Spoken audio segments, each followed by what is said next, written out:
Hello, everyone, and welcome to another edition of Trash Talk from the world's sexiest bedroom in esports. I'm Richard Lewis, your host tonight. And as you'll probably remember from last week and many weeks before, if you go real back with the show, this is indeed the show where your opinion matters.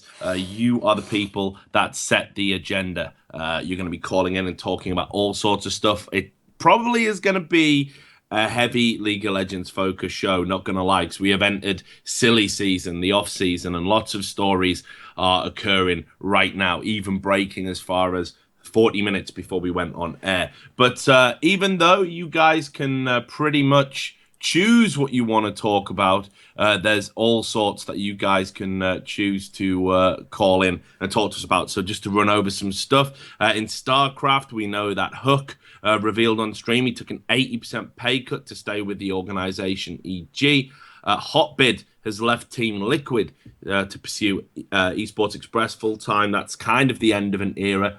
And in dual Heroes of the Storm news, we've got Idra coming back to EG to play Heroes of the Storm. That's the word on the streets. How would we feel about that, given the manner of his departure when he was removed from EG 18 months ago? In Counter-Strike, we've had some more match-fixing allegations. This time, the Polish team, Olsen, allegedly have been caught. And indeed, the team have claimed that half of all teams do like this.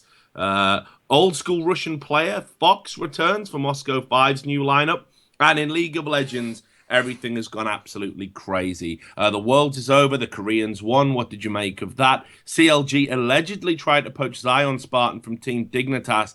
Doesn't look like many of Team Dignitas are going to re-sign. That's all up in the air. Indeed, I'm a Cutie Pie has left Team Dignitas to pursue other opportunities, aka make that fat bank from streaming. We've had Reckless linked with Alliance. That's all on the hush-hush at the moment. Alex Itch's new team ends its lifespan very early indeed. And Curse maybe are set to announce Piglet. They are just recommendations. You guys can call in and talk about anything that you want to. And to do so, all you have to do is add call.trashtalk to your Skype. And we're here to take your call. So, first up, Sam, who've we got? We have Shia Hudun, hopefully I pronounced that right, and he wants to talk about the myth of perfect Korean practice and how to stop idolizing them and actually outperform them instead. Okay, I'm gonna call him Shia. I think that's gonna be the easiest here. Oh, Zia, who doing? Right, okay. Hi, can you hear Hello? me? Hello. Fuck me. I thought you were starting at 11. I'm in SoloQ, mate. Well, in that case, shall we postpone your call? I would think so. Okay, well, I've just got wiped at Baron, mate. okay, we'll call you back in an hour. Hope you don't throw Oh, no, too I'm hard. like 30 minutes in, mate. Give me, I'm good. All right, we'll But we'll get you when throws have occurred. Speak to you shortly. See you later, buddy. In a bit. So there you go. Great start to the show. You can't Sick. make this stuff up. Sick. Well done. So Sam, who have we got next? Smite Vicious, and he wants to talk about the 80 carry vacancies and the news of a new LMQ roster. Okay, well let's bring him on. So Smite Vicious. I'm guessing it isn't really Saint Vicious. It's not Brandon calling it. Can you hear me, Smite Vicious? Oh, this is a sick show already. I know. See you next week. Hello, Smite Vicious. Are you there?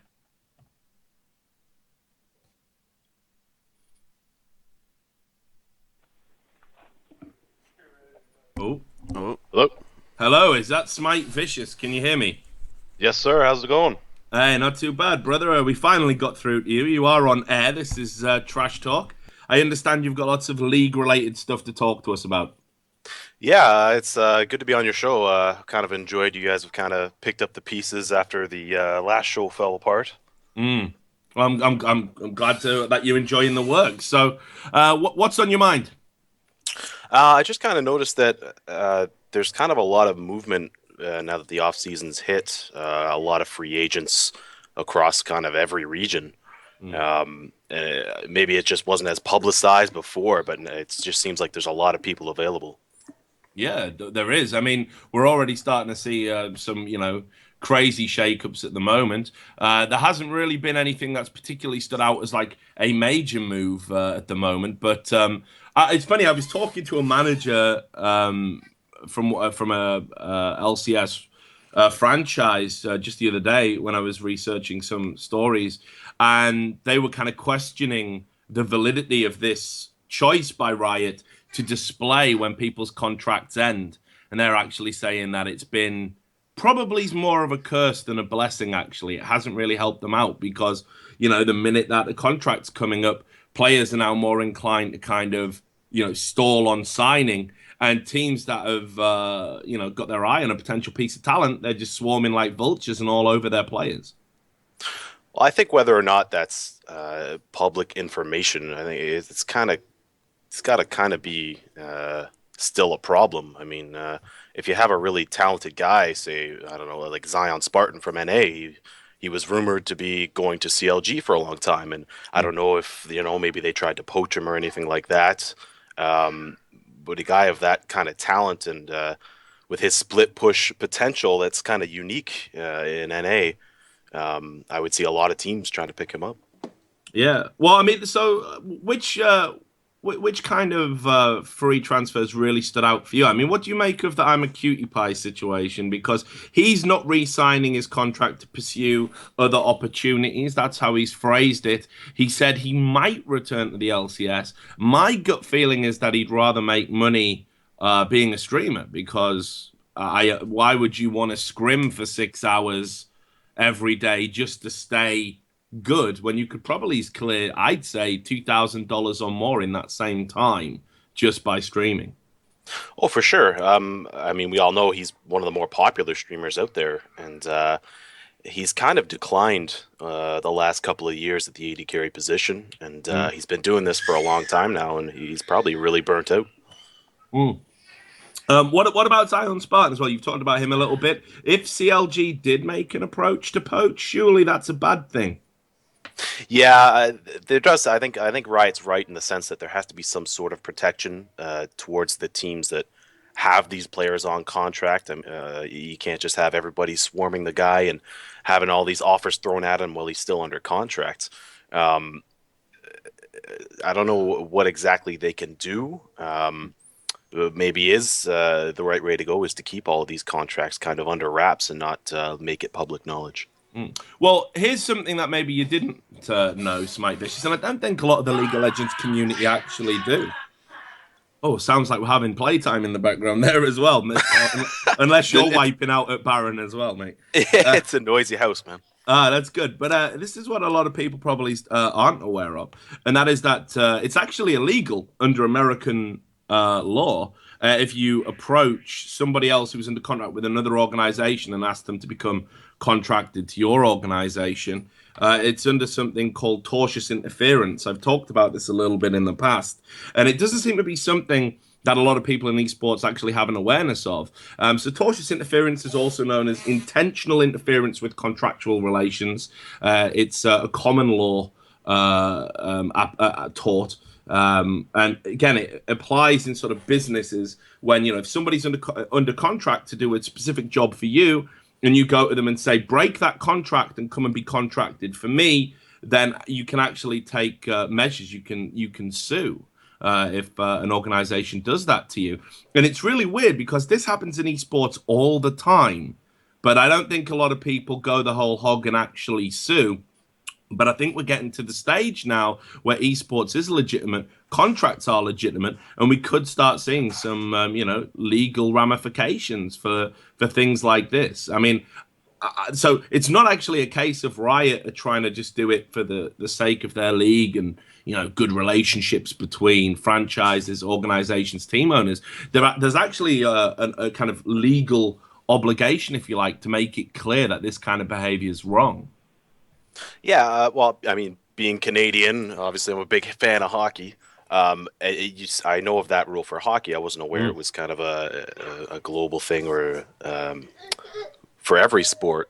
I don't know what exactly. I mean, what's to stop a team say, okay, Zion Spartan, everyone knows he's going to be a free agent at the end of the month or whatever, and what if a player from another team says, hey, just they go out for dinner or something, and says, hey man, how do you feel about coming to play for CLG?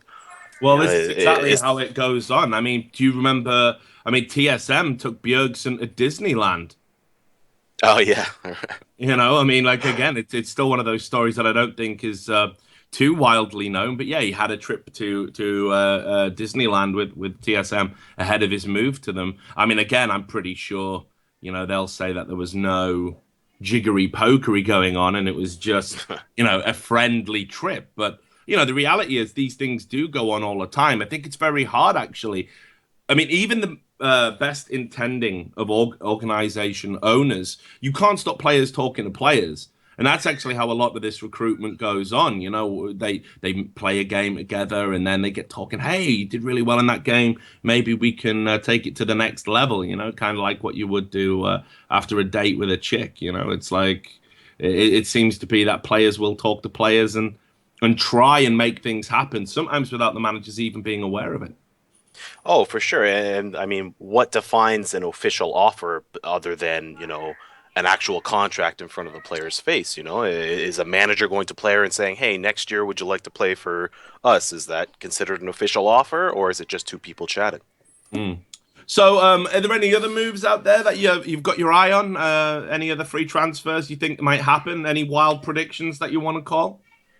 Well, yeah, there's actually, I just saw the thread on Reddit about the LMQ shenanigans going on. I don't know if you saw that, but apparently the LMQ roster that was in North America is completely gone, and they're Yep. going to be bringing in all new players.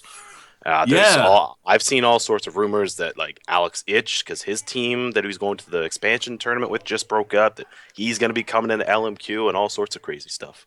I mean, I don't know too much about that. I mean, anything's possible in the silly season of League and Legends. We've seen that time and time again. But I doubt that move very much. I mean, I've heard a lot of rumors about this whole LMQ situation. And again, I've not really been able to verify what's going on. It kind of seems almost that it's, an organizational thing. We all know that they had problems prior to this, lots of problems. We all know there's been some very questionable practices regarding LMQ behind the scenes. So I don't know if this is like kind of resetting the Etch-a-Sketch and it's, let's get everybody in on, visas that we know are legit, contracts we know are legit, under an organization that we know is legit and legitimately owned. I don't know if maybe Riot have had, some sort of influence in this. And some people seem to think that. I don't know. It's very hard to dig up the dirt on the whole LMQ situation, frankly. So I feel really sorry for the players ultimately. They worked so hard to come over to NA and to do as well as they did. I mean, you just got to be kind of heartbroken for these guys. Yeah, I mean, but like beyond that, even I mean, these people put up so much into it. They learned the language. A huge move. A real kind of leap of faith, and it paid off. They came so close to being the number one team for a long period of time. Then the internal problems started. The wheels came off. They stepped it up in the playoffs to make it to Worlds, and then the wheels came off again. But ultimately, a great, satisfying time spent in North America. You would have thought it would be the foundations for something very special, not being, cast to the wolves at the first sign of trouble. I almost feel sorry too for any players coming in to replace them as well. Yeah. Because LMQ actually did kind of build up a decent fan base in NA, and now that they just completely just ripped these guys out of the team, you got to think that their fans aren't going to be too happy with management. No, and well, not just that though. It's so easy to become a hate figure in esports and indeed sports. You're a hockey fan, I'm sure you can identify with this. It's so easy to become a hate figure, not by you doing anything wrong, just by virtue of who you've replaced.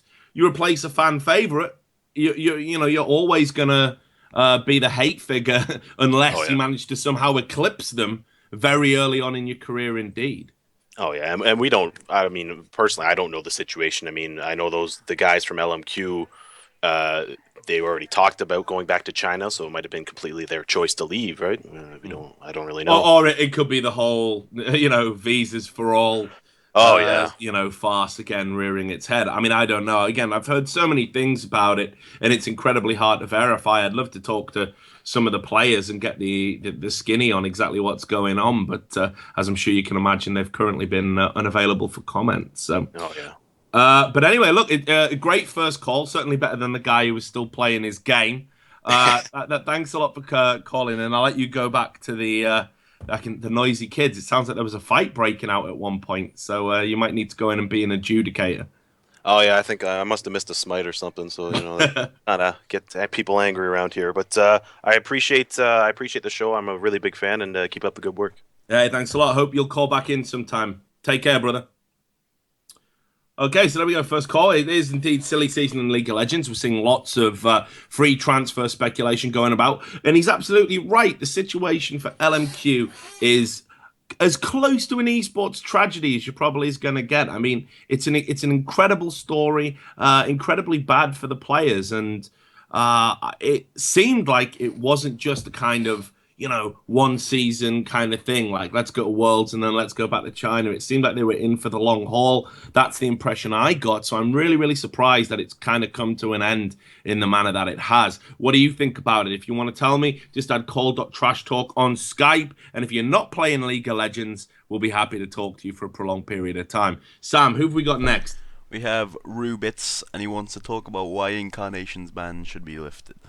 Yes, okay, good. So Rubits, it's a topical one. This Incarnation's been bandied around a lot. I've certainly written about him in the past, and I think his ban should be lifted. So Rubits, you want to talk about our mutual friend Incarnation? Yes. Okay, so what do you think? Why should his ban be lifted, brother? Because he was a coach and for SK, and I believe that his. Oh wait, I'm hearing your stream. I gotta turn that off. Yeah, you don't want me in stereo, dude. Well, I think that a permanent ban, if you have just been toxic, it's too much. Okay. Well, so let's just a point of information here. The specific allegation aimed at Incarnation isn't actually the toxicity; it's the DDoSing that he was alleged to have been involved in. He's denied that he was involved in any DDoSing. He said he took responsibility for it because he wanted to annoy other players, but he never actually did it. And Riot, from what I can tell, they have no evidence because, as we all know, DDoS attacks are incredibly hard to prove unless you're really stupid and you do them on your own computer with no form of protection whatsoever. They're very hard to prove. So that was actually why he was banned permanently.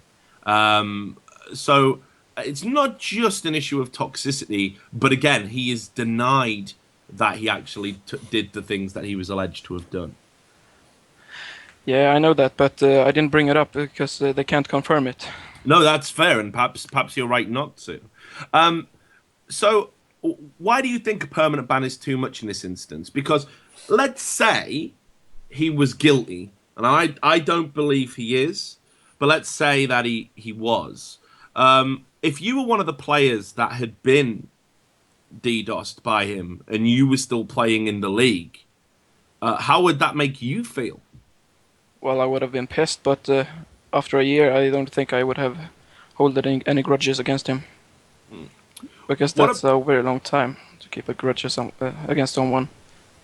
What do you think Riot have actually got grounds to unban him? Because it must be difficult for them because, they've said it's a permanent and lifetime ban, which I think in the nature of any sport is ridiculous. You would need to do something incredibly heinous, and I'm not sure this qualifies. But if they overturn that ban, surely all the other people they've given life bans to are going to say, well, we're not the number one player in Europe. Why is it preferential treatment for one and not for the other? Well, do they actually hold the DDoS against other people? Have they confirmed it?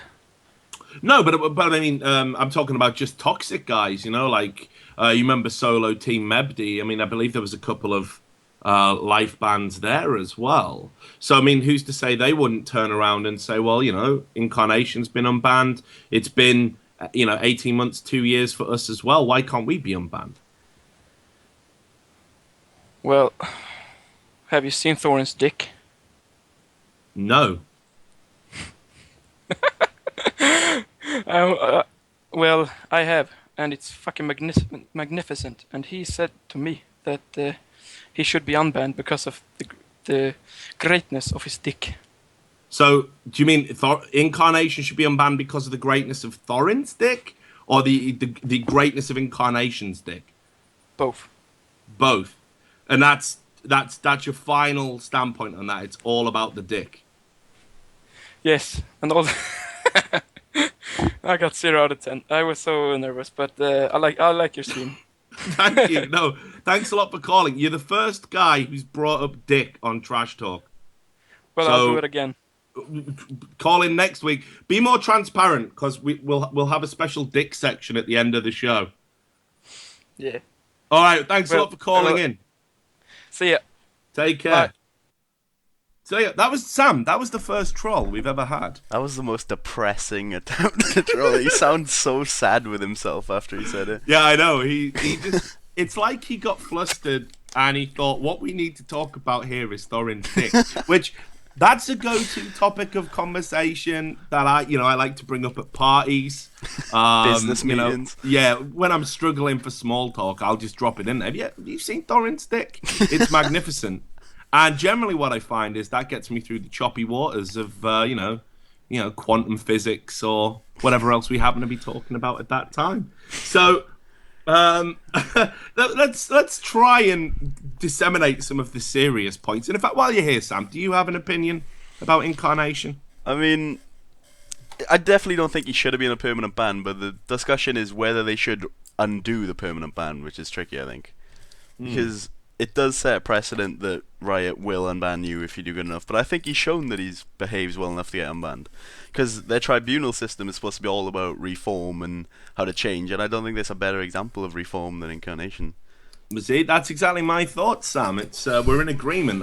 It seems very odd to me that a company like Riot, who pride themselves on this whole angle of, rehabilitation, we teach people how to be better players, better human beings, actually, which seems a bit grandiose. And here we've had Incarnation, somebody that was banned, and has gone on to be exemplary. I mean, they know he's playing SoloQ again. They've allowed that or tolerated it.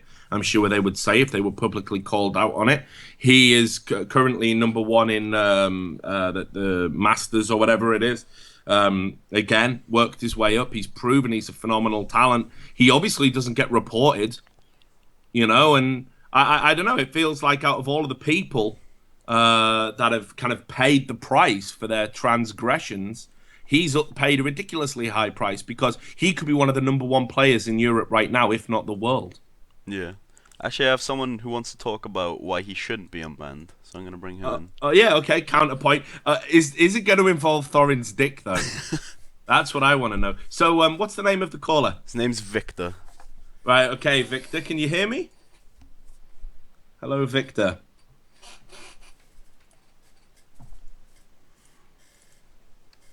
You could just put on a silly voice if you want, Sam. I don't think anyone would know. Victor, can you hear me, brother? Victor, you're on Trash Talk. Come on. Alright, let's just go back to the guy who's playing SoloQ. See if he wants. Is he ready now? He's ready. Okay, I guess Victor, he realized you were going to get called on the whole Thoorin's dick thing. I'm pretty sure about that. So yeah, we'll get Shia Hadun.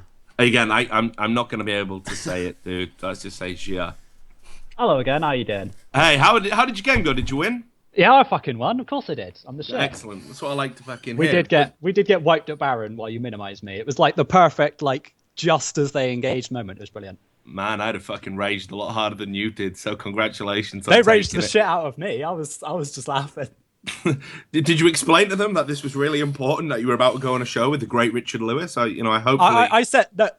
Well, that's a funny story actually. I wasn't going to bring this up because I didn't hurt your feelings, but I said, I'm sorry, I was being called by Richard Lewis during the middle and of that they team said fight. who? No. Worse than that, mate. They said God. you should have ignored that fat cunt like the rest of the community. Oh, wow. So that's some quality burns from SoloQ right there, as you would expect.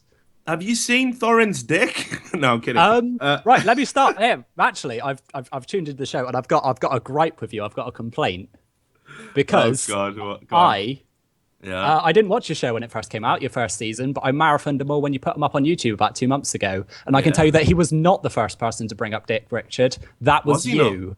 You went on a 10-minute tangent about dicks after talking about the human centipede and masturbating with sandpaper.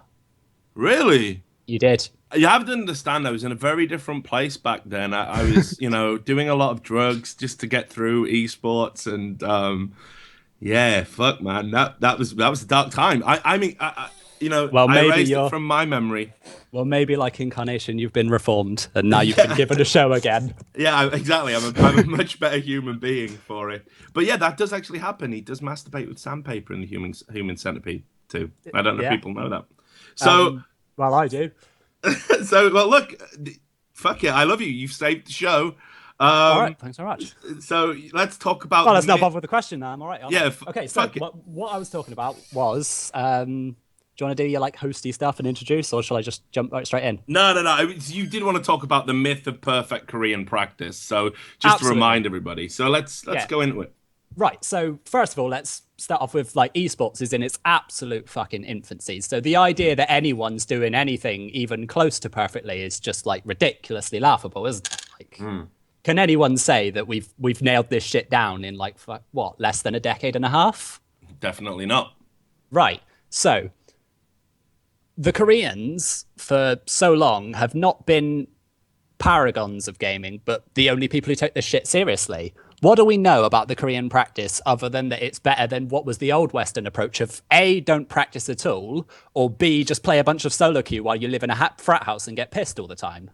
And I think people need to realize, actually, like, I know that some people will criticize you and go, oh, there's a lot more to it in Western gaming houses than that. But actually, in my experience, that's a fairly apt description. I mean, it's only in the last, year, 2 years that we've had Western gaming houses that are really starting to take themselves seriously. And even then, not all of them are. I mean, look at fucking Team Man. Do you think they were?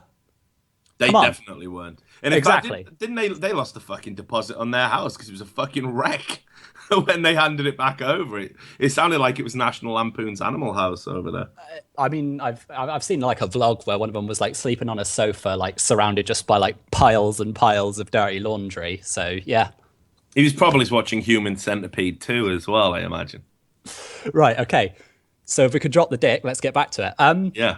Right. So what I want to say is that, yes, we know that the Korean method of practice was better than no practice or dubious practice, which is all it's been up against in the past. At the point, we're at a place where like there's enough money and enough sponsors and enough people that are really willing to take this shit seriously that people are as prepared to put as much effort in as Koreans for the first time in esports history, really.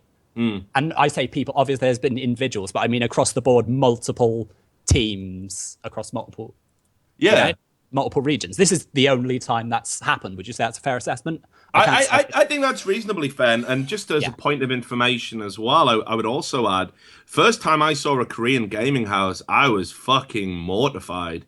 Because for years it had been rammed down my fucking throat that Korea was the mecca of esports and everything they did was so progressive that StarCraft players couldn't walk down the street without getting mobbed, and parents wanted, their kids to be the next boxer and all of this bullshit, none of which is true, except in some very rare cases. It's just the myth of the promised land. Yeah, but the first time I saw actual photos of a Korean gaming house, which was shown to me by a friend, it was a bunch of roll mattresses on the floor. And this was a very good, allegedly Korean gaming house, which led through to a kitchen, which led through to a room that was really, functional would be the best way to describe it. And it just had a bunch of PCs just wired up all next to each other. And that was the entire fucking house. That was it. I mean, there was obviously a shower somewhere. They didn't have photos of that, but it looked like a squat. It looked like when you get a bunch of fucking, smackheads living together for like, a prolonged period of time, and you just degenerate to this feral, level. Now, I know there's obviously management and there's cooks and nutritionists or whatever you want to call it that basically regiment the players, but the players were living in conditions that I would actually go as far as to say were pretty squalid. So it wasn't like there was this great facility that was there for the players either. No. And if you look at the Chinese, it's like, especially in Dota, they have much better practicing conditions in terms of just living accommodation and quality of life than the Koreans do, which is probably why all those fucking good junglers are going over there. Well, I mean, Insec can be argued to have been a bit washed up when he arrived, but still.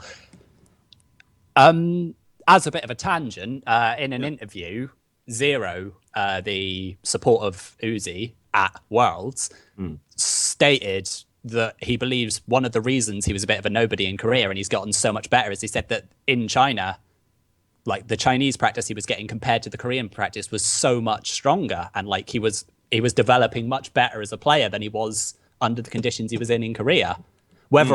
Now it's hard to say through a translate, and it was like a Travis interview, so this shit's like 3 minutes 46 and then we're done. So like, you know, you're not getting to the heart of the issue here, are you?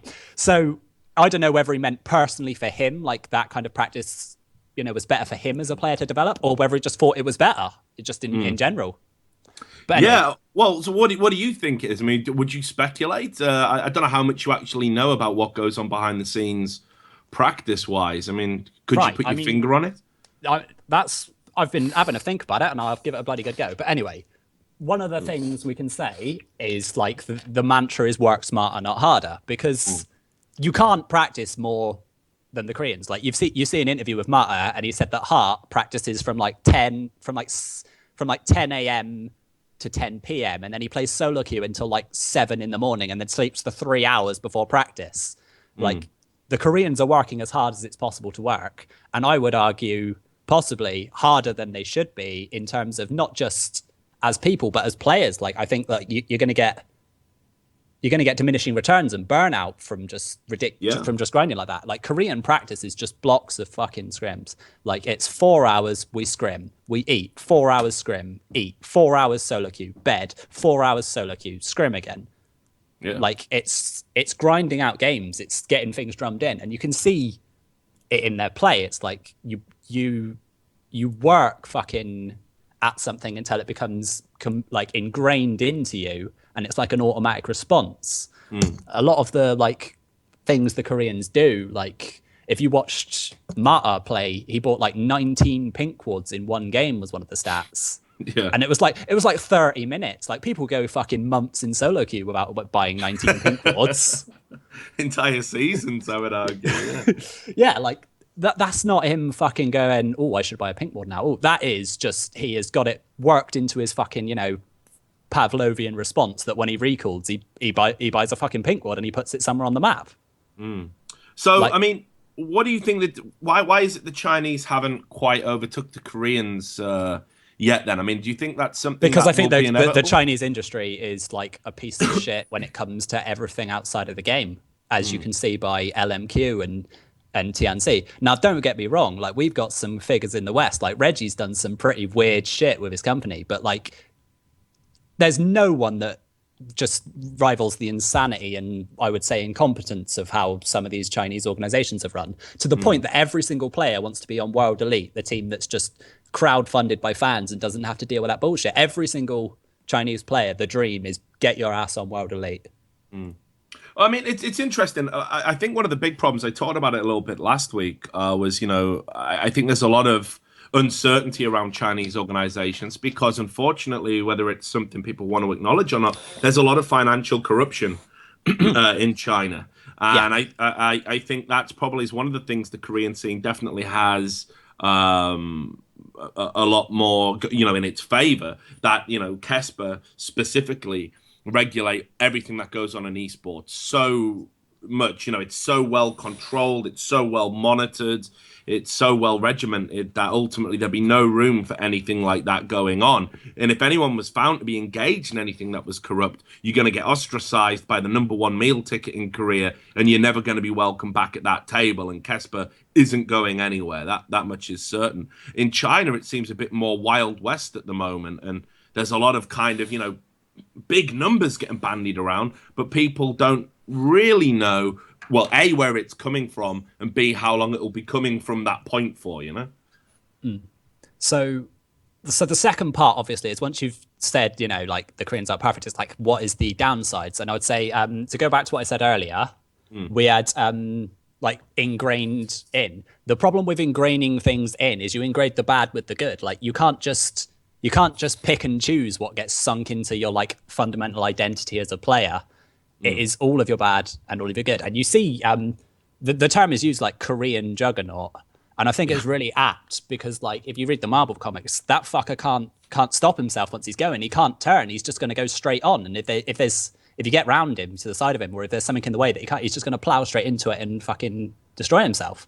And that's how I see the problem with Korean gamers. I think some of the biggest examples of when they've been stopped is when they've just blazed their way through a tournament doing the same thing over and over and over, and they've got this perfect drum march beat that they go to. And you see, they get thrown a curveball. Obviously, if you're shit, you can throw them a curveball, and they'll still just stomp your head in anyway. But when they're thrown a curveball by players of sufficient skill, they can crumble. I think the best example in League was if you watch Azubu Blaze, or CJ Blaze now, of course. When they met MVP Ozone in the finals, they'd run this one strategy and they developed this new style. It's not that there's no innovation in Korea. It's just that the innovation happens months and months before the tournament, and it can't stop itself once it's moving. And they'd run this style. They had like the way they were doing things with the split push. They had Ambition and Flame had really got their champion pool and their ways to get into the late game and sort it down. And they had this style where they use the 3-1-1 push and the control of large waves to just overwhelm people.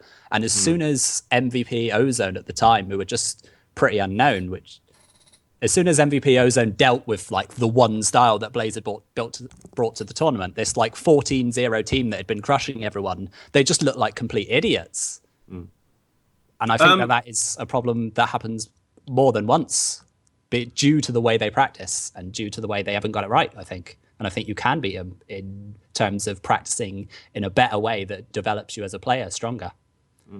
So here's something that I want to run by. I mean, you all remember, well, everyone who's listening should remember the Promise situation.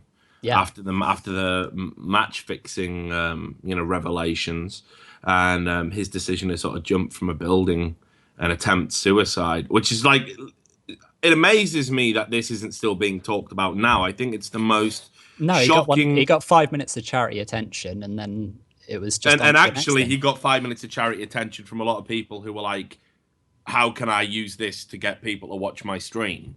Yeah, which was really cynical and shit. But I'm amazed more people aren't still talking about this, because for me, it's like I say, it literally is the most shocking story in 10 years of eSports. I've seen it all, but I can't remember anything this shocking. So would you think, and this is spitballing the idea, but would you think perhaps part of why he did what he did could be linked to this kind of pervasive, really brutal regime that Korean players have to engage in, that it must be very draining mentally, emotionally. And like you say, and as we all know, it is the fucking norm. You have no social life. Yeah.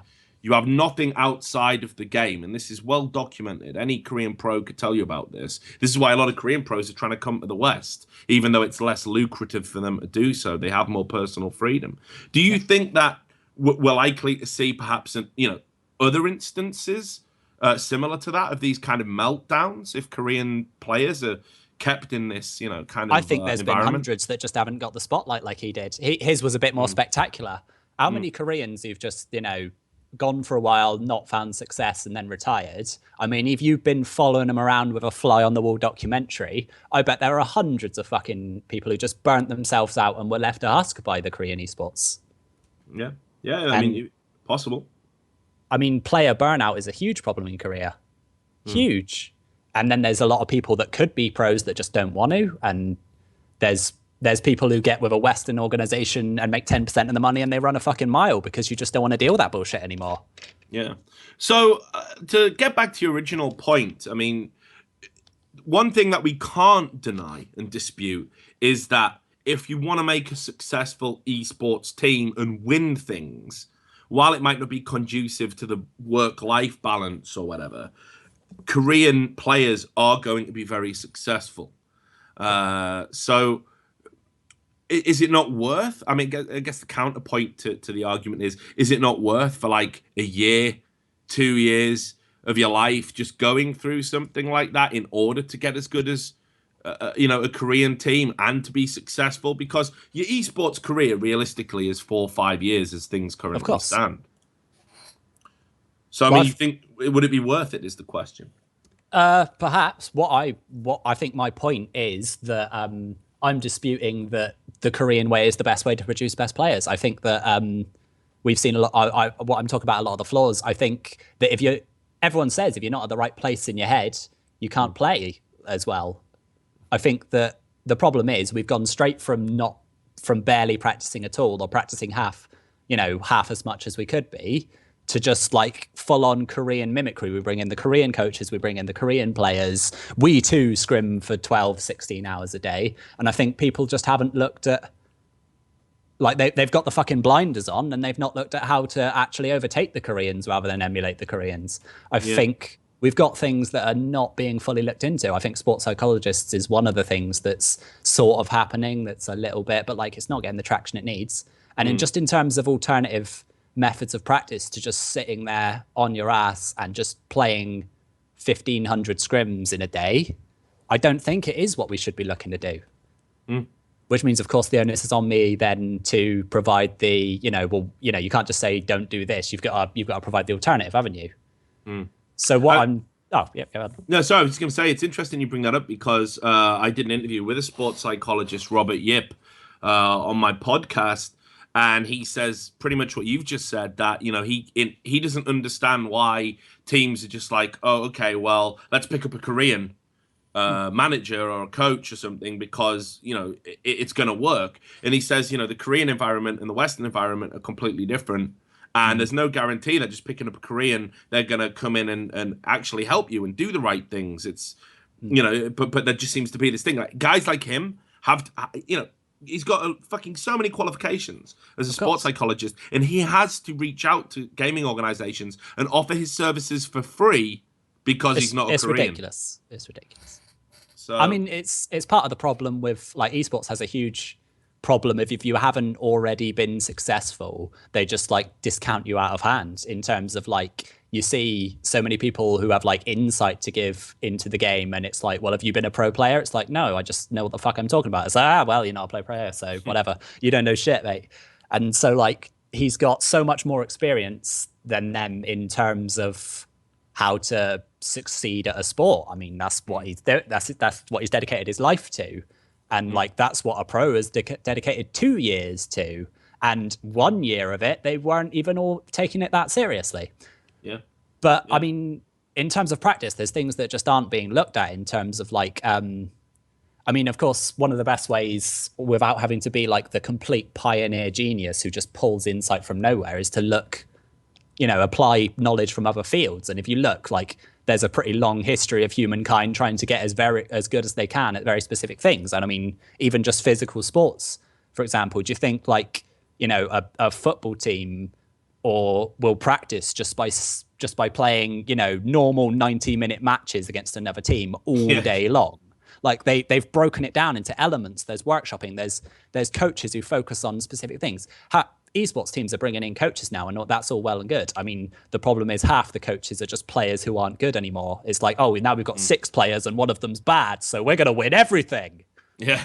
I mean, I found when I was doing management and coaching, the biggest thing that you can actually give to your players that would really help them succeed in game actually was nothing to do with the game. Like, you don't need to tell them how to play. They already know it. You can maybe give them some pointers or help them with some exercises, dietary stuff even. But it was actually striking the balance between life and managing esports. Like, a lot of these guys are young adults, and a lot of them don't really have a lot of life experience. They've got stresses outside of it. A lot of them are trying to justify an outsider career choice to parents, girlfriends, colleagues who don't get it. They're under immense pressure to get the real job, and they don't know how to do it necessarily.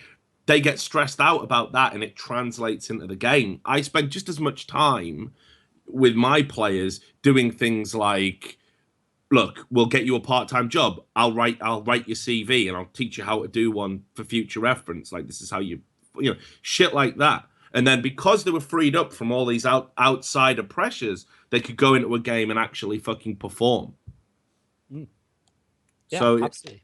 I think that's one thing that's hugely overlooked when it comes to coaching. Like, a lot of the time, good management is just good man management. Like, if you free a player from outside stresses, they'll be free to perform in game. And that's one of the things the Koreans, I think, are doing perfectly right, in terms of like one of the only things that the Koreans have really got down is that the players need to be free to focus on the game in as many ways as they can.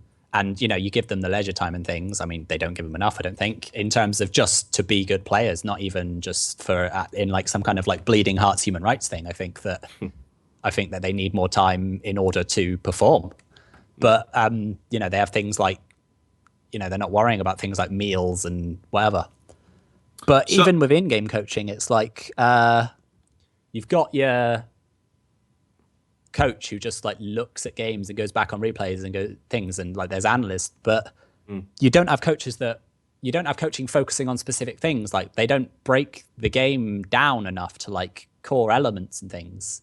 Like in your physical sports, you have coaching that focuses on things like you'll be practicing passing or shooting, you'll be practicing elements of the game, and you're even abstracting them a bit. So you're taking exercises outside of the game and sort of doing workshopping kind of stuff to practice in like a different way to just playing the game over and over and just ingraining yourself into like a robot mentality.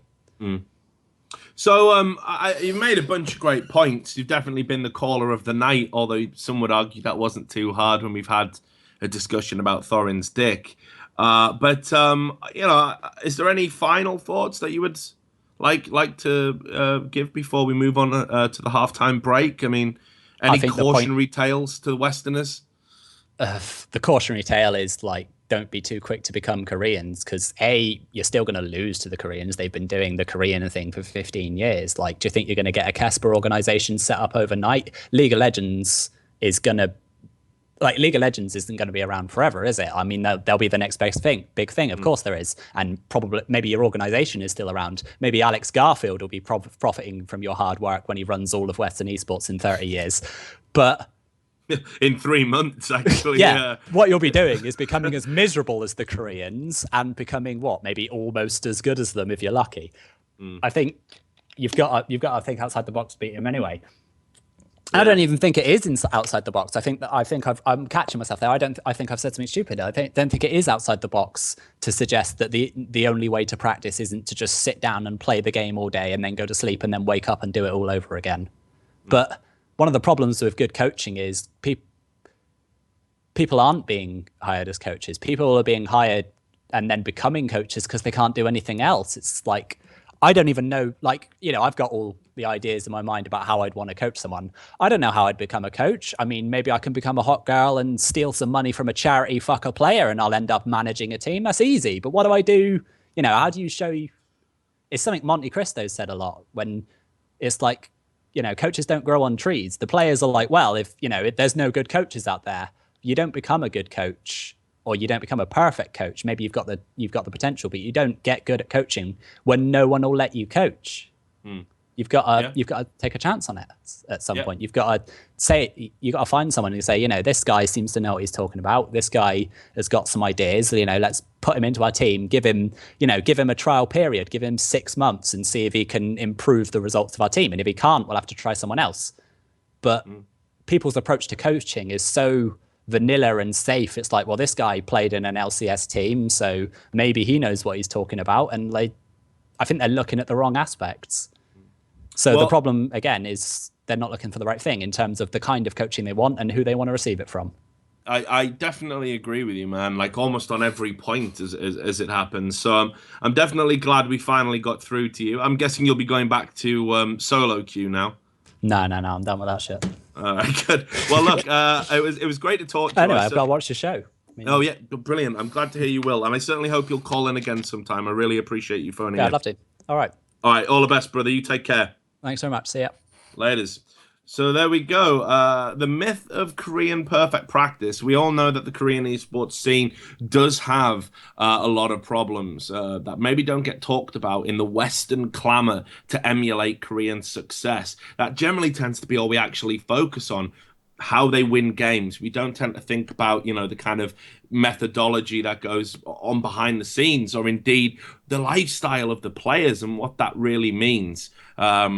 Western culture and Korean culture, very different things, and not necessarily, a lot of overlap there. So anyway, if you've got any thing you would like to add to those many points, all you need to do is add call.trashtalk on Skype, and we'll be ready to take your call. Anything you want to talk about at all, we are waiting to hear from you. But what we're going to do now is we're going to take a quick break, about 5 minutes or so we can all get hydrated, and then we will continue with the show. So don't go anywhere.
So, welcome back to Trash Talk, where we've been talking about all manner of things, mainly League of Legends focused, but there's been some general topics. We've also had our first troll call, which was fun, wasn't it, Sam? We enjoyed that. Pretty good. Don't sound too enthusiastic about it. But there's all sorts left to talk about. We've still not had an Idra call yet. Very surprised about that. We haven't talked about I'm a Cutie Pie, really. And indeed, we haven't talked about Reckless, possibly to Alliance, or in Santorin, possibly a TSM. Lots still to talk about in League of Legends. We also haven't talked about match fixing in CSGO. Another match-fixing story has reared its head from a Polish team called Team Olsen.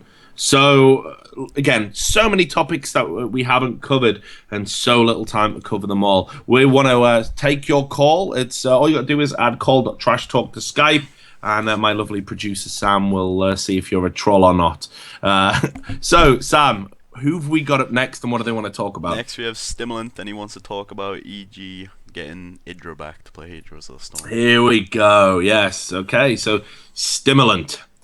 We'll see what he's going to bring up. This is something I did want to talk about. Hi there, Stimulant. Can you hear me? You're on air. Yeah, can you hear me? I can hear you. Yes, indeed. So I understand you want to talk about Idra's possible return to EG, which we're guessing is going to be for Heroes of the Storm, right? Yeah, right now on the subreddit of Heroes of the Storm, if you go to that subreddit, there's, I think, the top 10 posts. It says there's a tweet by Alex Garfield's Evil Geniuses on Twitter, and it's from yesterday. It says The Return, and has a picture with the word The Return. And could it be, I'm going to say it like Artosis says it, E.G. Idra, question mark, again? Is he back with Alex Garfield and the boys in control? And, you know, Suppy and all the old EG boys. But with Heroes of the Storm this time. Yeah, well, so things that I know, I mean, look, that's what I think's going to happen if I level with you. But things that I know is EG obviously haven't announced the Heroes of the Storm team yet for BlizzCon. A lot of people have been picking fan favorites from other Blizzard games for their team. There's only really Team Liquid that have kind of deviated from that template that I understand. And of course, Idra, goes without saying, does have a huge presence in the EG history. There's a question though, given the nature of their decision to remove him about 18 months ago, it was last May, when they removed him for things that he said about the fans. What do you think about that? I mean, is it okay that they're going back on this and bringing Idra in? Do you think it'll be a permanent move or just for this exhibition tournament at BlizzCon? I think, in my opinion, the way I see Alex Garfield and Evil Geniuses ran, they've never really done something like that, right? Where they bring in a team, like a group of 5 young adults in esports for one exhibition match. I believe, like, even like their Dota team, it wasn't a tryout, quote unquote. It was actually, no, you are Evil Geniuses. You represent EG, the EG Blue, as Sir Scoots would say, like in all of Dota. And look at how far they've come. Look at Arteezy and PPD and all those Dota boys. And with Heroes of the Storm, I don't see it just this one exhibition. Like, if they're gonna bring in, it's EG Idra, if he is confirmed to be on this Heroes of the Storm squad. The team was called Team Snowflake, and now if they're gonna be branded as EG, then I believe it's gonna be just Team EG for Heroes of the Storm. And even though he was kicked off originally for basically saying "fuck you" to the fans, right? Like, I don't give a shit. Yeah, I can read you the quote. Actually, I had it up in anticipation. People were jokingly saying that he was crying inside. And it was all like, a facade that he was this, raging guy, that actually he was very sensitive. And he just said, nope, you're all a bunch of fucks. It just so happens I get paid to treat you like it. It's fucking awesome. Which seemed to be the offending quote made on Team Liquid forums that put him in a position where, EG said we can't really keep somebody on that's going to lash out at the fans. Which actually, it kind of makes sense. But I kind of think there was other things at play, if I'm honest. I think, Greg's viability as a, performer in StarCraft, maybe diminished a little bit. I think their overall StarCraft strategy, it was no secret Idra was on a decent sized contract. And I think everything combined made it the right call at that time to remove him. I have no idea whether their friendships or relationships persisted past that decision. Yeah, it seems kind of like even though he did write in Team Liquid like, oh, I get paid to treat fans like shit. It's awesome. I love it. Like, I don't know if there's a deeper meaning to that. Like, he maybe regretted it instantly because eventually he did get kicked off EG. Yeah. But to me it seems like he instantly regretted it, but Alex Garfield and the rest of management was like, hey, we still like you. We will keep in touch. Maybe in the future we can bring you back when the community isn't horrified at this Team Liquid post that you just posted, for the public to see. So, and now it kind of makes sense. It's been like maybe a year or longer. He's playing a different game. He actually likes this game over StarCraft, and he seems to be, I don't know, a good mesh with the team. Like obviously Heroes of the Storm, it could be a big esport potentially. So maybe EG wants to try their hand in this.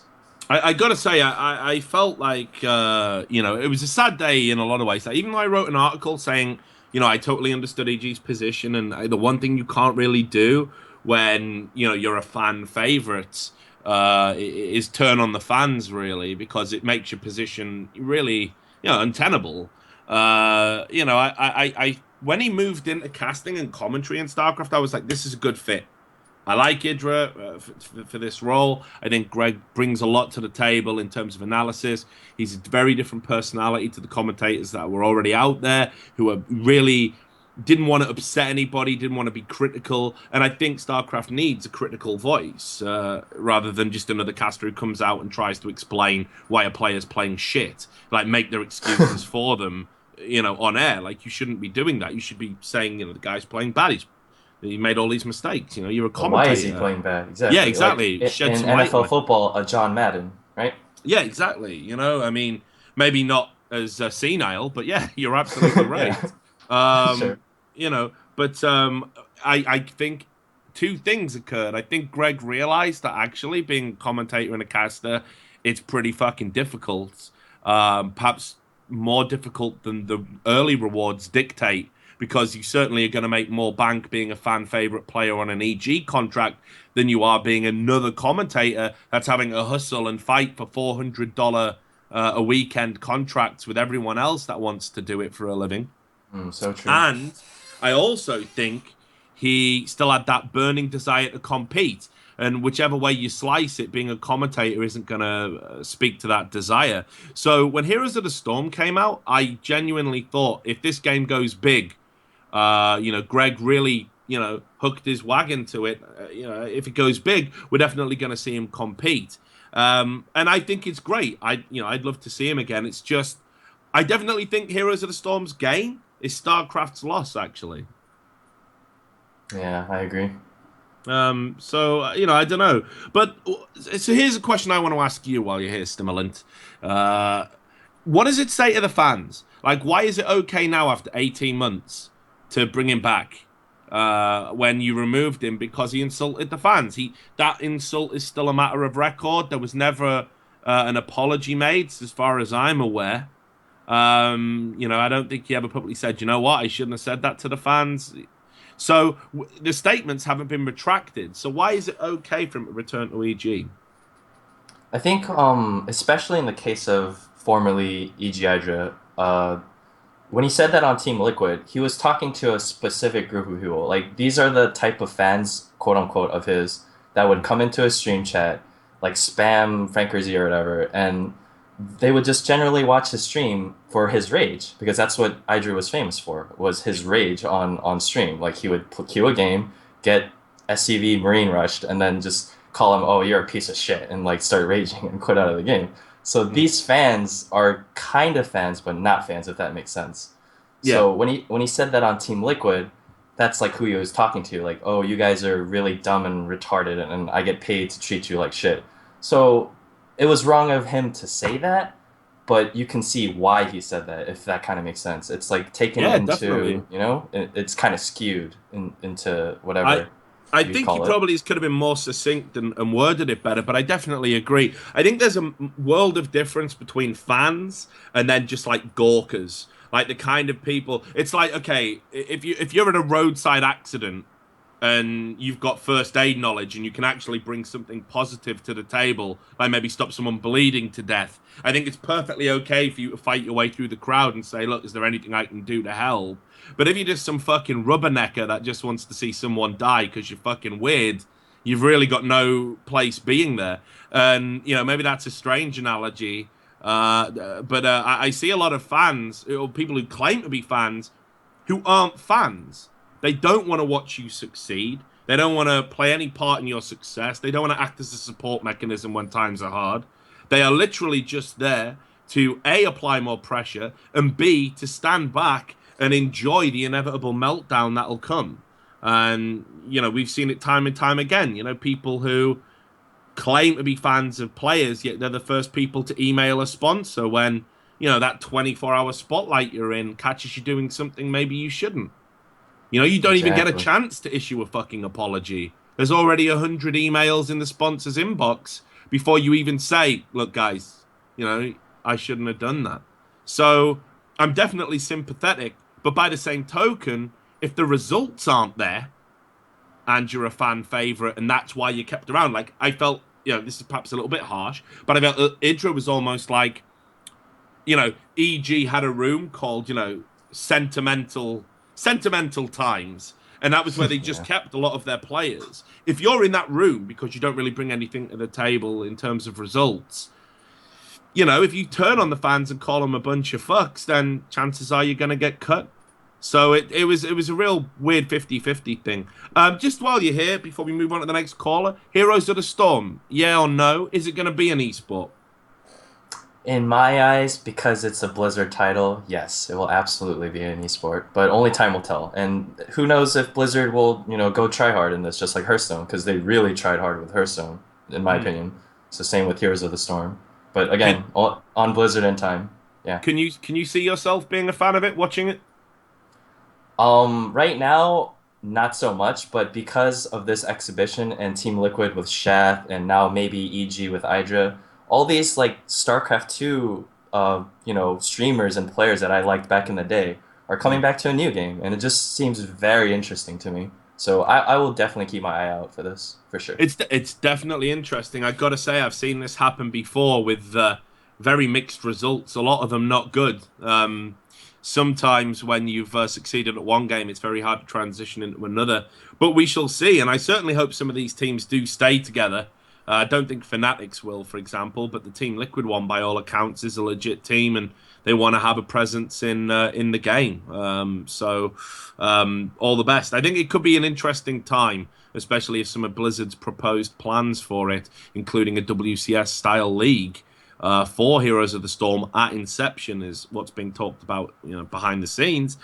I think it could be an interesting one to watch. I'm not sold on it yet, to be honest with you, but who knows? So anyway, thanks a lot for bringing up Idra. That's a great call. I certainly hope it happens. It'd be great to see him back in the scene. It gives me something to write about. And I hope you'll call in again, Stimulant. It was great to talk to you. Thanks, Richard. No worries. Bye. Take care, brother. So there we go. The return of Idra is touted. It might not be. We could all be wrong. It could be the return of something else very different. But word on the street is that it's likely to be Greg coming back to Heroes of the Storm in time for BlizzCon. We'll wait and see. Maybe you've got a different opinion to our last caller, Stimulant. If you do, just add call.trashtalk on Skype and we will take your call. So, Sam, who is up next and what would they like to talk about? Jacob Wolf, and he wants to talk about the Team Dignitas changes. Okie dokie, back to League of Legends. And I gotta say, a very manly name. Jacob Wolf. Yes, sir. Hey, how you doing, brother? It's good. We had someone, what was it? Logan Mahoney, was it last time? Yeah. And now we got Jacob Wolf, dude. So it's good to have you on. You want to talk about the Dignitas changes? Yeah, and I actually just submitted an article to ThinkPiece about Dignitas. Cool. And I don't know, I've been around in esports for ages.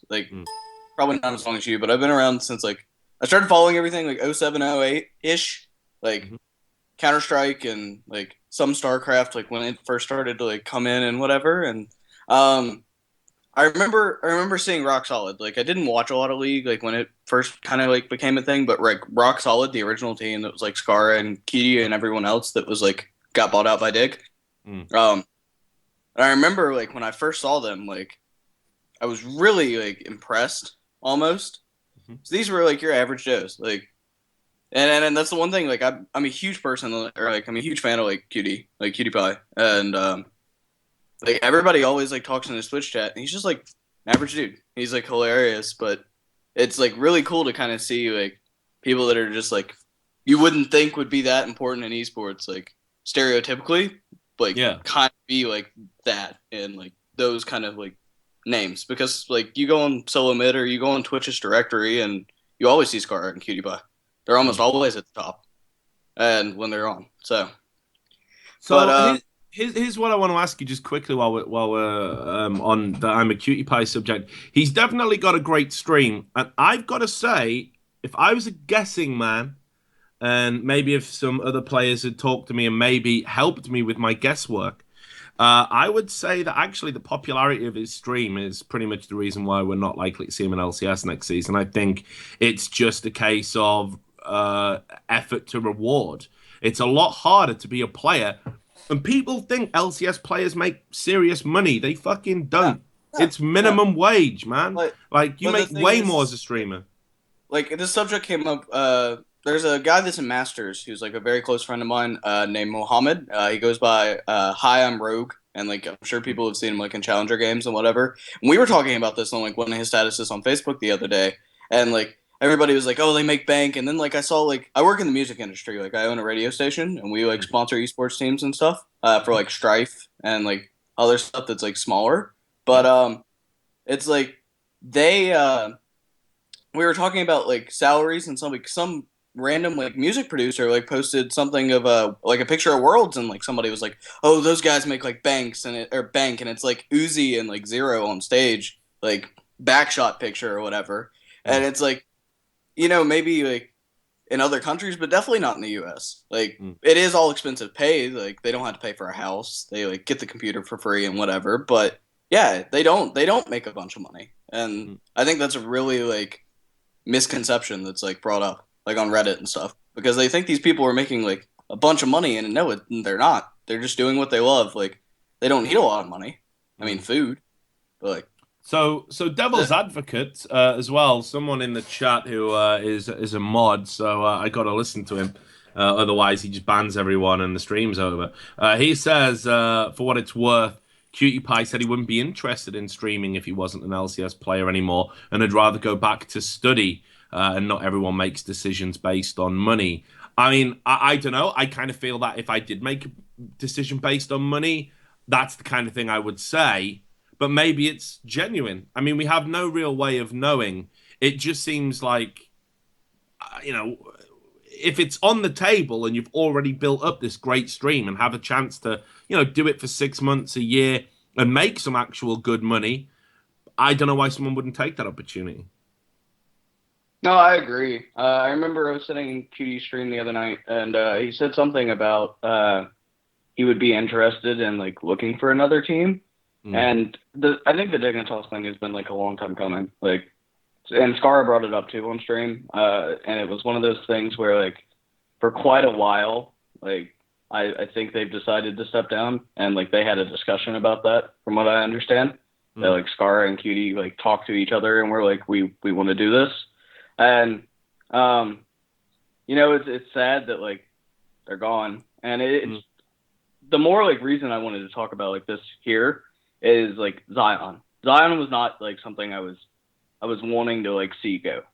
Yeah. Because I was never, like, a huge Coast fan, like, when they were, or GGU fan, like, when they were all together.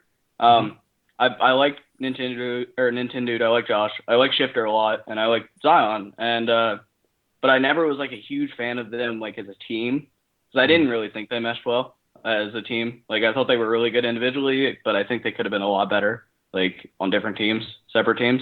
Yeah.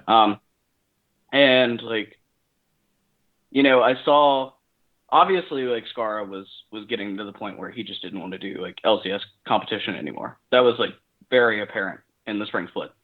Yeah. And they got in like Golden Glue, and they got Golden Glue, and that didn't work, and they brought Skara back in the playoffs. Paid money for Golden Glue too. Actually, they bought him out of a contract. They paid a transfer fee and then got rid of him almost immediately. Yeah, because he wasn't producing the results, and they wanted to not get relegated. So they brought Skara back. They placed 5th, spring split, and went about their day. But obviously there was a void there. It wasn't going to be Skara permanently. There had to be somebody that was going to come in, and they coincidentally make Coast go into relegations. Coast loses in relegations to Complexity, and then, hey, 2 of your best solo laners in an A are up. Well, so here's something as well, though, that I think I find interesting. Right, at the time, right, one of the things people are saying is, oh, I'm a cutie pie, probably didn't want to keep playing because Skara wasn't in the team anymore. It didn't feel like the old team, the old days. Now, it was on record from Odie, from the manager of Dignitas, that it was a team decision to remove Skara. Wasn't his, personally. He didn't say, guys, I got some news. The team had a discussion, and they made the decision. Well, I think it was the right decision. I think Skara as a whole is a much better coach, like personally, because he's like a very like personable guy, and he has a ton of game knowledge because he's been around for ages. So I remember like I was watching you a minute ago like talk about like criteria for coaches. There's one of them. Because he wasn't a terrible player. He still isn't when he streams. But in SoloQ, like, he's fine. But, like, I think he fit a coaching role a lot better because he's been around for ages. So, and he knows the game, like, inside and out. And he was in a position where, like, everybody on that team respected him. So, what do you think's next? I mean, like, Skara's out. I don't know what's going on with Zion. He's gone too. Yeah, I'm guessing he's gone. It was really weird. I had a conversation with Odie when the website was not showing a League of Legends team anymore, which actually was because of an error. It wasn't because they didn't have one. It was an actual bug. And I messaged him like, what the fuck? What's going on? Like, please tell me it's an error. And he was like, yeah. And he said, I'm real confident that we'll re-sign everybody, actually. He said, like, as far as I'm aware, this is like 48 hours ago, I think. As far as I'm aware, we're going to re-sign everyone. And now, we're looking at 2 players at least. Three or 2 players and a coach. Gone.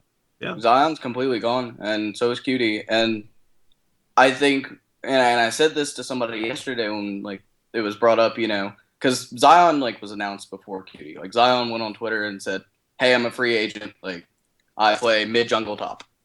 And if you want me on your team, DM me or like contact me on Skype. And I really had like in my mind, because like you said you talked to Odie, and I was thinking that it was going to be the same thing. Like, they weren't a terrible team. I think if they got a little bit more infrastructure in there with the actual like players they were working with, they'd be fine. And yeah. And I think they need to make some changes. Like, okay, one of the things that I've noticed is like Shipter definitely seems to be like an issue currently. There's a lot of talk about how he doesn't communicate very well with people. Like, he doesn't play nice, I guess, in teams. That's what I've heard. Yeah. Now, I don't know how legit that is, but a lot of players say that. And that could be false. That could be like one of those things, like, for example, a lot of people say Thoorin has a magnificent dick. I guess we'll never know. But, by the same token, you can have things said about you that are true or aren't true. And it's just really frustrating because no one's going to believe you when you try and verify it one way or the other. So I'll qualify that statement because I don't want to be part of the problem and paint him in a negative light unduly. But that is certainly what I hear from a lot of pros, that Shifter doesn't talk and he doesn't communicate, and he's actually one of the root causes of these problems. He causes teams to disintegrate.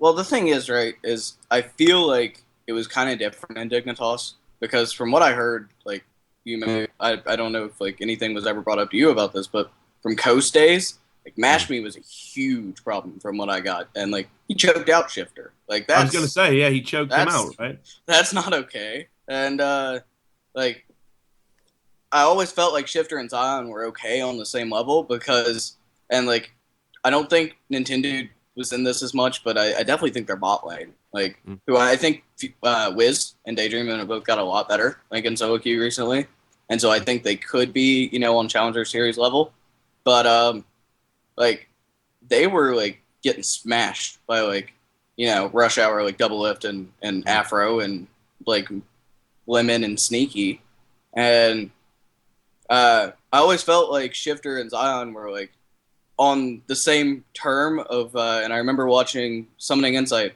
with Zion, and I remember him like Thoorin bringing it up and Monty bringing it up to him that you're like the 1v5 carry, Zion Spartan, you play Irelia, you play Jax, you play all these champions that literally can just brutal it out and kill the whole team if it's late game, and I felt like Shifter and Zion were on the same frequency that, hey, like our team sucks, but we've got to like pull it together, and they still got relegated. So I don't know, like as much as it is Shifter. Like my point is like I feel like he was a little bit more comfortable in Dignitas because Crumbs was a whole different style. Like Crumbs is a whole different style than Nintendo. I think they're both very good, and like I think Josh is good, and I think Crumbs is good, but I feel like Crumbs is somebody way more like towards Shifter's play style than Nintendo was, and it's very like important for mid and jungle to have synergy. So just before I ask you the next question, I do want to clarify that when we say choked out, it's just the rumor that again that's floating around the NA scene that there was a headlock type situation applied following an argument. Between the two players. Again, it's a rumor. I would have no way of substantiating it, but it is whispered in dark corners. So, and this is trash talk. We don't shy away from these things. So, what can Dignitas do? I mean, is there a real possibility that they're going to have to go back to square one, reset the team? I feel like they are going to have to go back to square one. They just lost their biggest personality, their two biggest personalities on the team. That's like the majority of their publicity. And I was talking about it today on Facebook as well. Somebody was saying, QD won't go back pro. He'll just retire. He'll just stream. Well, like whatever team signs him, if they have a Twitch partnership, they get all his streaming money. And like that's tons of ad revenue. And they lost both Skara from that. They lost QD from that. They lost Zion. You're down to Crumbs, Shifter, and Kiwi. And from what I would think, Kiwi's not going to stick around if QD's gone.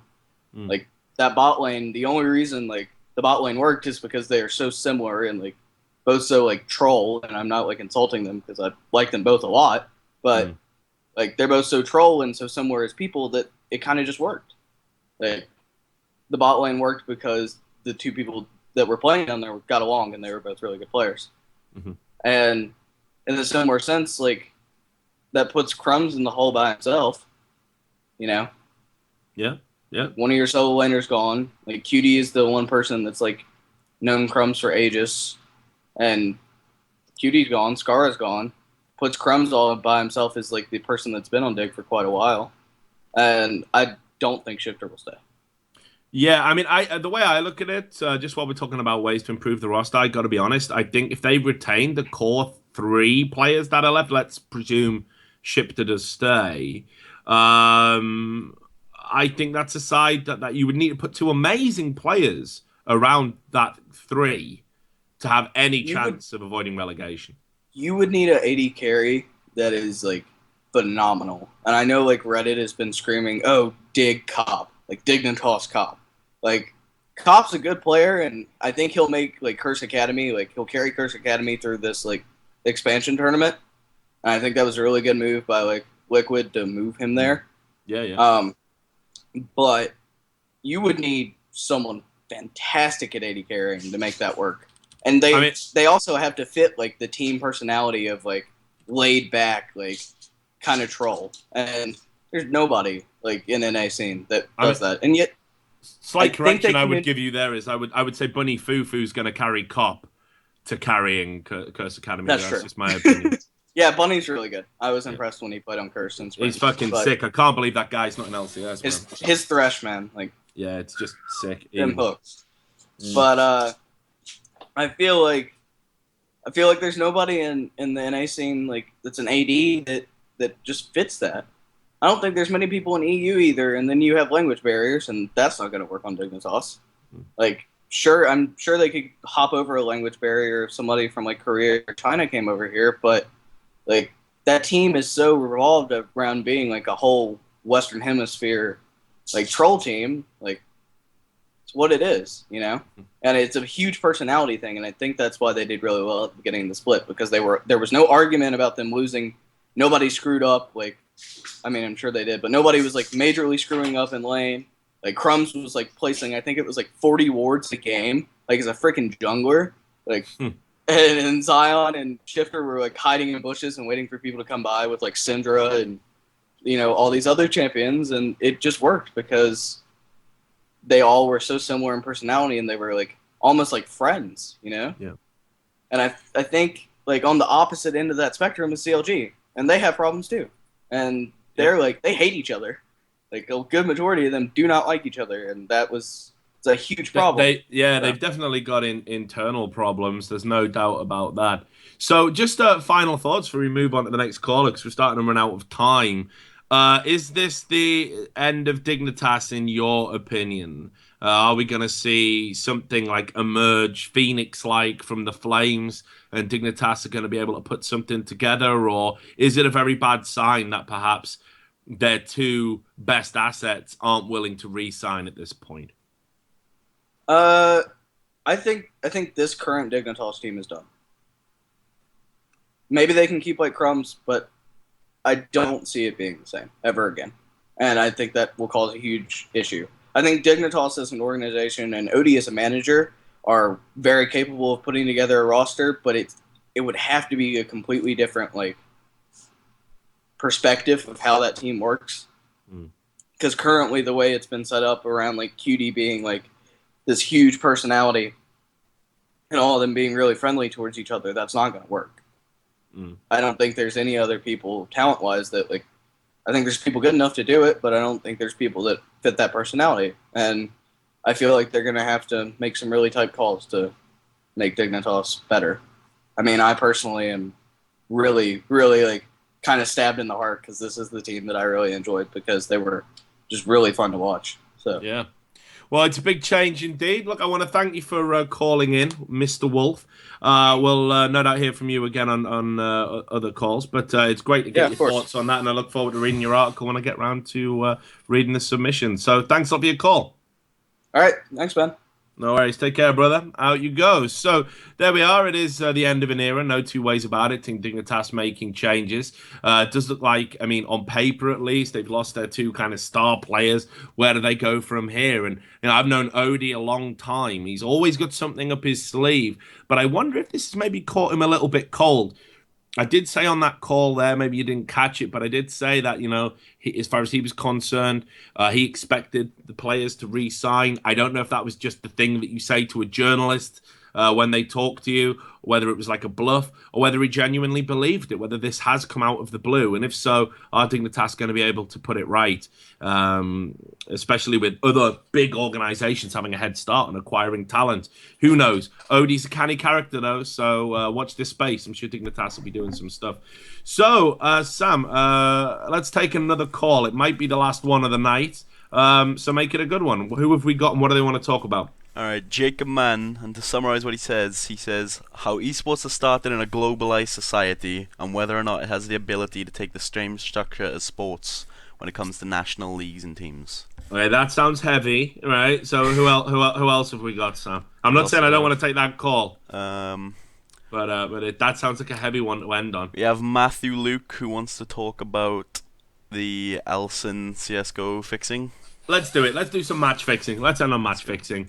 Sorry to the guy. It's like it was a great call, a great topic, but you know, come on, light and breezy for the end of the show. I'm an old man. It's almost midnight here. You know, like I need my beauty sleep, as you can probably tell. So we'll get you next week right at the start. Make sure you stay added on Trash Talk. But let's get Matthew Luke in. Hello there, Matthew. Can you hear me? Yes, I can. What's up? Hey, not much, brother. Let's just get you turned up a little bit. Awesome. Say something again. Testing. Testing. You're still a bit quiet. Can you crank yourself up at your end? Not sure. Okay, well, we'll try and muddle through. Just I'm sure people will get the gist of it. So you want to talk about the Team Olsen match fixing thing in CS:GO? I'm glad somebody brought this up. So just for those who maybe don't follow CS:GO, there was a Polish team that were competing in the ESL Pro Series, aka EPS. They were fixing matches in exchange for skins through CS:GO Lounge. So deliberately losing games so people can make some, almost monetization through skins. So what are your thoughts about it, Matthew? I'm guessing, obviously, you think it's pretty damn shitty. Yeah, obviously it's a big hit to the competitive integrity of Counter-Strike as a whole. Um, I'm actually trying to write an article about the whole competitive integrity thing about the Counter-Strike scene. I think we've talked about it before. Yep, I'm not sure if you remember my name. of Um, course. but I don't know. What do you think should happen from here on out? I feel like it's not quite, but almost that time where like Valve or like some like central entity like needs to step in Hmm. and control like a bunch of like facets that have to do with this.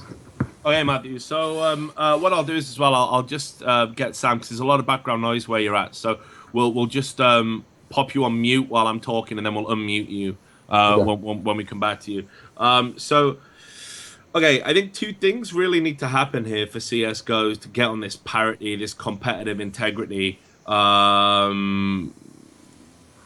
we want to achieve, and that is basically we need Valve first of all to actually get involved with things like vac bans. Because this is a tangential link, but we see too many players who basically cheat, get vaxxed, and then turn around and go, "Oh, hey man, my account got hacked," or "It was my brother," or the age-old hacker excuses. And the only people that can really verify that one way or another are Valve themselves. And Valve don't get involved because they're like, "Well, we'd rather not say anything about it." Because if we do, it's going to help hackers beat the cheat for future reference. And I think that's bullshit. You don't need to necessarily give away details. You can just say, we looked at the IPs, we looked at the times and dates, we looked at the software used. This motherfucker cheated. End of story. And if you hear it from Valve, that's it. Game fucking over. So that needs to happen. Valve definitely need to step in.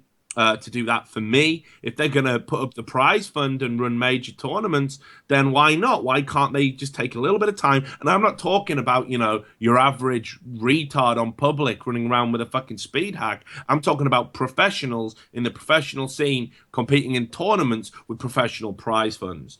So there's that. Now, the second thing comes down to match fixing. And if you absolutely want to get a handle on this match fixing problem, there needs to be better stipulations around CS:GO Lounge and sites of that equivalent. We'll use them as the example because they're the biggest right now. And they've got a very unfair and disparate monopoly over the betting in Counter-Strike right now. They are pretty much the only site that people use. They're the go-to site for it. They're the ones that have the infrastructure to be able to offer the service on the scale that they do. And Valve literally all they do is they kind of they allow them to do it. That's the level of their involvement. Now, when I was investigating the match fixing allegations in North America, I went to CS:GO Lounge and said, "Will you cooperate?" And they said, "Yeah, we will." And I was like, great. So I dug up all my substantiating evidence, testimony from people who were involved, testimony from players who've been approached, groups of people on the inside that said this is definitely going on, logs, screenshots, everything. Because I was absolutely confident that CS:GO Lounge would do the right thing and give me the smoking gun. I had no reason to doubt what was going on in NA, and certainly the game that I in particular wrote about. You only had to watch the game to realize one team wasn't trying to win, like, at all. So with all that in mind, CSGO Lounge then 48 hours later said, actually, no, get fucked. We don't like journalists. We don't want you sniffing around. And I absolutely have no idea why they elected to do that, or why there isn't some public and transparent record where I can go to and see what accounts have placed bets. Because at the end of the day, this should be a stipulation made by every league that wants CSGO Lounge to put their games on there, that they need to be able to access the information about who is betting on what at any given time. And right now, CSGO Lounge can shut access to that information down. So I have no idea why they didn't want to cooperate with me on that story, but now they appear to have cooperated with HLTV.org on this story and have actually given evidence that substantiates they did indeed place bets. So I'm pretty sure Valve, being Valve, and obviously allowing you to interact with their client in order for this betting system to work, can get involved and say, look, we need something put in place to make sure there aren't corrupt bets going on. Do you think like pros should be able to bet at all? Well, like, there's a lot of other sports. I don't. Yeah. I absolutely don't, dude. Like, I think that goes without saying that you shouldn't be able to bet. I mean, like, put it this way. In football in this country, or soccer if you're an American, or the rest of the world, and I'm sure it's the same in NFL, what we've got a rule where you cannot place a bet on any game on any level if you are a professional player. So if you're a professional player, even if you're just some third division journeyman, who gets paid next to nothing a week, but you're a professionally contracted player, you can't place bets on a Premier League game, even though there's no chance that you could influence that result. There's no chance whatsoever, because that sphere of influence just isn't there. You can't place a bet. And if you get found out to have bet on a football game, you're going to get fined, sanctioned, and most likely banned, because we've had several high-profile betting scandals go under the radar, and the FA, the Football Association, stepped in and said, we've had enough, this has got to stop. But it persists globally. We see it in Africa and I believe Eastern European countries as well. We've certainly had top European teams in the Champions League, which is the most prestigious tournament in world football outside of the World Cup. We've had those teams, that level of team, approached to throw games from Chinese match fixers and things like that. So you've absolutely got to set your stall out here in esports, and ignorance can't be an excuse. You've got to realize that if you're betting on your team to lose or betting on your team to win, and then the result comes in and you win the bet, there's always going to be an accusation that perhaps you influenced that result unduly to get the financial gains. So you absolutely shouldn't be allowed to bet. The problem we've got is, how the fuck do you track who's betting on what? Because CEVO have got that rule in place, but I know matches have definitely been fixed in CEVO. No doubt about it. Yeah, they haven't, like other sports, like real sports, of course, they have those, again, central entities, like the Football Association, to actually step in and investigate. I think a great step in the right another step in the right direction would be to at least have like some sort of thing, like even like leagues just coming together and having some sort of like committee or department or something. Like, you're right. I'd love to see that there, Matthew. But the problem that we've got is, even if we do that, like even if we were to have that there, if sites like CSGO Lounge cannot be leveraged to provide the information at any time, not just when they see fit, not when they think, well, this is a small team, it doesn't really matter. We look good in the public's eyes and we lose nothing about having games involving that team on our site. We appear transparent. If we cannot leverage the betting sites, or we cannot access the information publicly, transparently, we've got problems. This organization, that you're talking about, this governing body, if you like, that would preside over, competitive integrity in Counter-Strike, if it existed, it would need to have a compelling form of leverage to make these sites cooperate, and I don't think that exists right now. Do you think that's just one of the side effects of CS:GO Lounge having a monopoly? Because as these like other sites come in, I think it'll start to shift into more of an even ground. So I think that sort of leverage will be. Yeah, I agree. I agree with you, Matthew. Look, and this is the thing. The monopoly CS:GO Lounge have is disgusting, and they wield it in a disgusting fashion. You know, I reported on them basically, you know, trying to blackmail DreamHack into giving them free on-stream advertising when they're not an official tournament partner or anything like that, and they certainly weren't offering anything for it except including their games on their website. And this is why people didn't have betting for the group stage at DreamHack Stockholm. You know, that might be good business sense. That might be how you would behave if it's your business. But this is an ecosystem.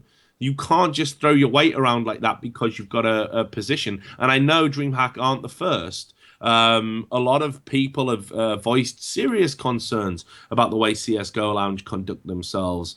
And there's a lot of people who've used their service. You've got no rights. So let's say you make a bet and there's an error and you lose all the things that you've bet. You're not getting them back. You're not protected. You're using an unprotected service. There's so many things that, you know, again, you cannot compel CS:GO Lounge to behave ethically, responsibly, or within the requirements of an ecosystem. And no one really seems interested in getting them to do that. All they want to do is just place their little bets on their games and win. And that's it. And people aren't looking at the long-term ramifications here.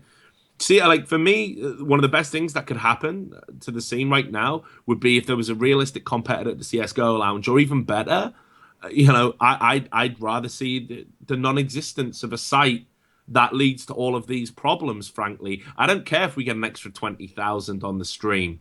You either fucking care about Counter-Strike and you want to watch it, or you don't. Game's going to grow anyway without that artificial spike in numbers because people want to see their bets come in.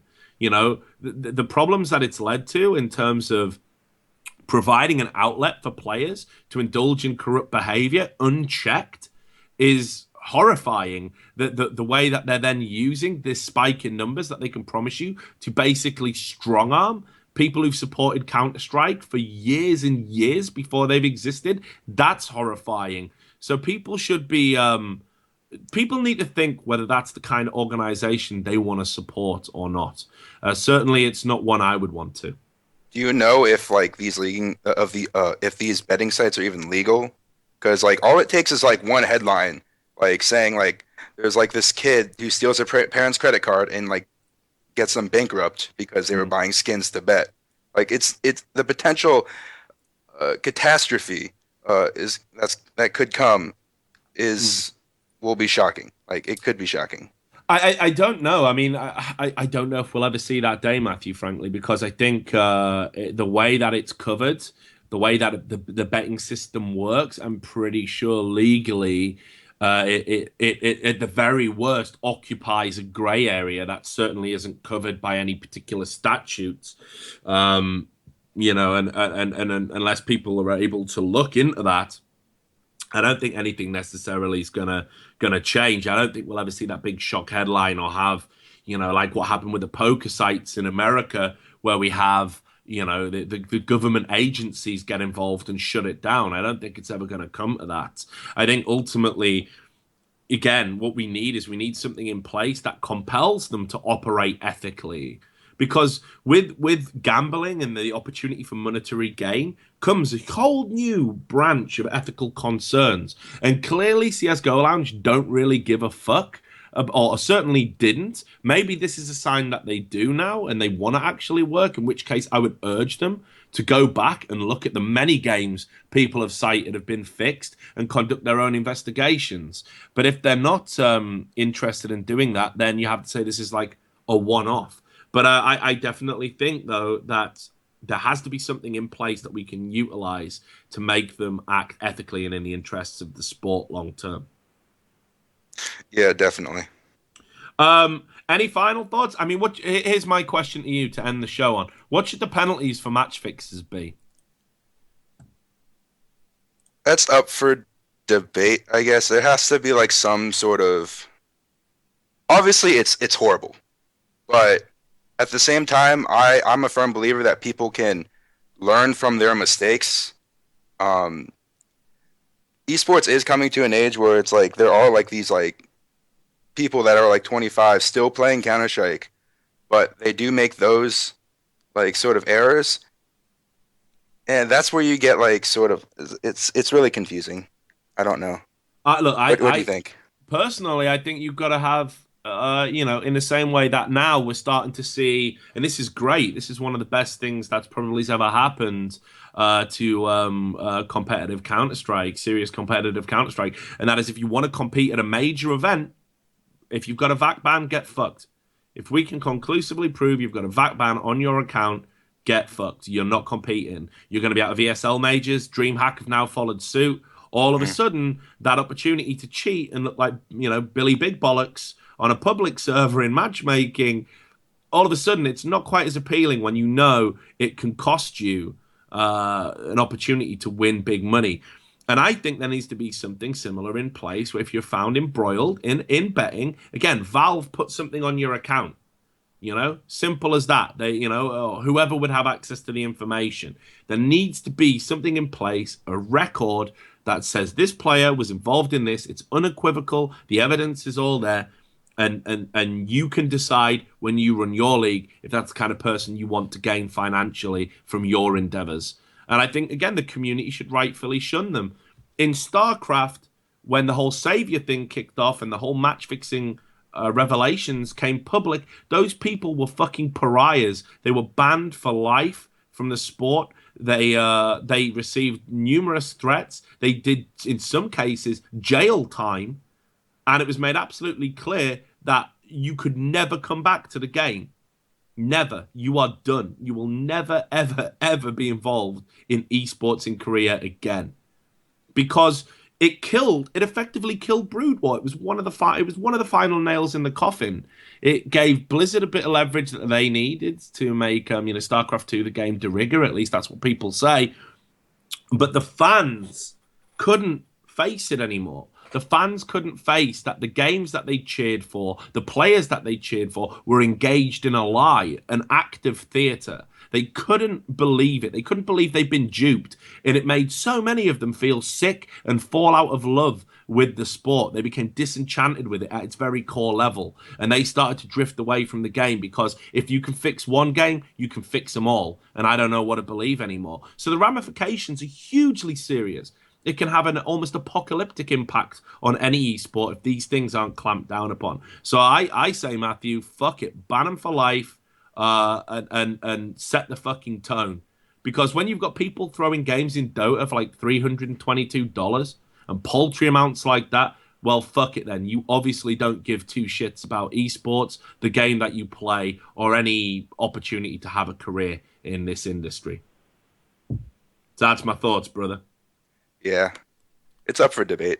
You obviously make like you don't points. sound convinced. You don't sound convinced. I just gave the most impassioned speech I've given about anything. Yeah, I'm sorry, but That's all right. I mean, you have to like. I think more perspectives need to be brought into this, or like more voices, like more. I don't know. There just needs to be more discussion about this because, like, you see on Reddit, like it just gets swept under the rug like a day later. Like it's not good. Yeah. Well, look, that's all we've got time for, Matthew. I really appreciate you calling in. It's good to get your thoughts on that, and I'm glad somebody brought up the Counter-Strike match fixing thing because it's got huge ramifications. As Team Olsen themselves said, a lot of teams do it like this, and I know from what I'm told behind the scenes, it definitely goes on. Maybe at their level, it is the norm.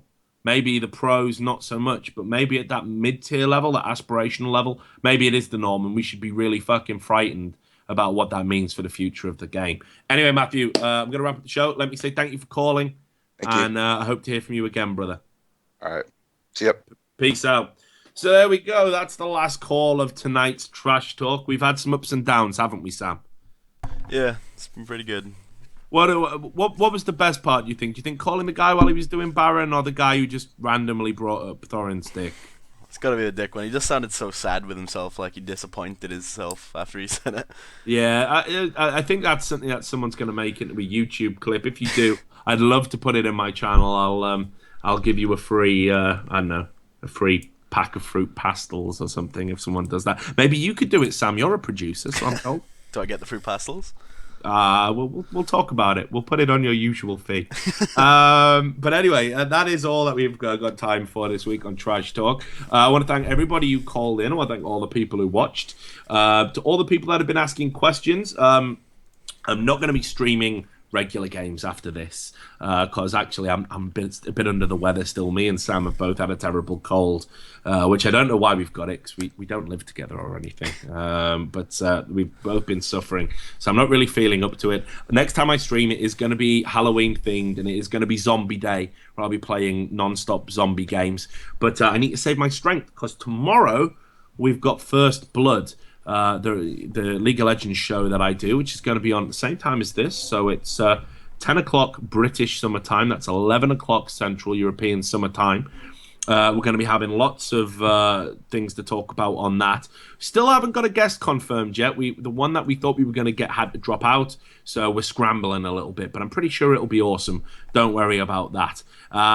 So tune in tomorrow if you're a League of Legends fan. Until then, I'm going to put myself in my cryogenic chamber and make sure I don't rot away before that, because it's going to be awesome. But Trash Talk will be back next week, same day, same time, same channel. Thanks for watching.